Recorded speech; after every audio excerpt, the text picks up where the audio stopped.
বহুত দিনের পুরনো একটা ট্রেডিশন ছিল, নারী কিসে আটকায়। ইদানিং আর দেখি না, আবার কিছুদিন ধরে দেখতেছি নারী কিসে আটকায়। কেউ কেউ বলে নারী আটকায় সম্মান, যত্ন, ভালোবাসায়, কিন্তু না, নারী আটকায় বান্ডিলে। বুঝছো নি?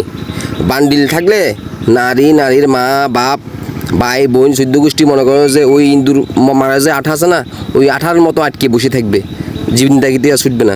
যেমন একটা এক্সপ্লেনেশন দিই, ধরো বিদেশ থেকে এক কাকু আসলো, 40 বছর বয়স।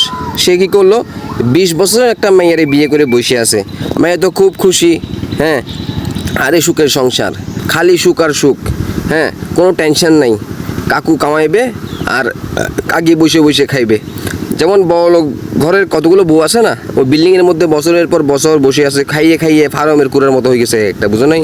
মানে এমন বাজা বাজছে, এমন আটকাইছে, ছোটার কোনো মনে করো যার কায়দা নেই। আর পুরুষের কথা আর কী বলবো, 18 থেকে 25 বছর বয়স পর্যন্ত, হ্যাঁ, পুরুষ মনে করো বাদাইম্যা, বদমাইশ, লুচ্চা, লাফাঙ্গা যা আছে সকল কিছু করে, হ্যাঁ। ওই তাপসী, রূপসী, নাদিয়া, সাদিয়া, শাইলা, লাইলা যা আছে, হ্যাঁ, ওই স্কুল কলেজে সবাই মনে করো যে এক্সের ভালোবাসা দিল ফিরে। কিন্তু যখন 30 বছর বয়স হয়, বিয়ের পরে যখন হাতের মধ্যে বাজারের গাঁটটি আসে, তখন মনে করো যে আটকানোর কোনো আর সুযোগ নাই। ওই কামলা দিতে দিতে মনে করো যে গামলা ব্যথা হয়ে যাবে, আর তুমি আটকাবে কিসের মধ্যে? তবে নারীদেরও আসলে যত্ন ভালোবাসা দরকার, কিন্তু তার চেয়ে বেশি দরকার মনে করো যে ওই টাকার বান্ডিল। হ্যাঁ, ওই টাকার বান্ডিল না থাকলে মনে করো যে এটা শুকনা ভালোবাসা হয়ে যায় আর কি। হ্যাঁ, ওই শুকনা ভালোবাসাতে ধরো আর জীবন চলে না।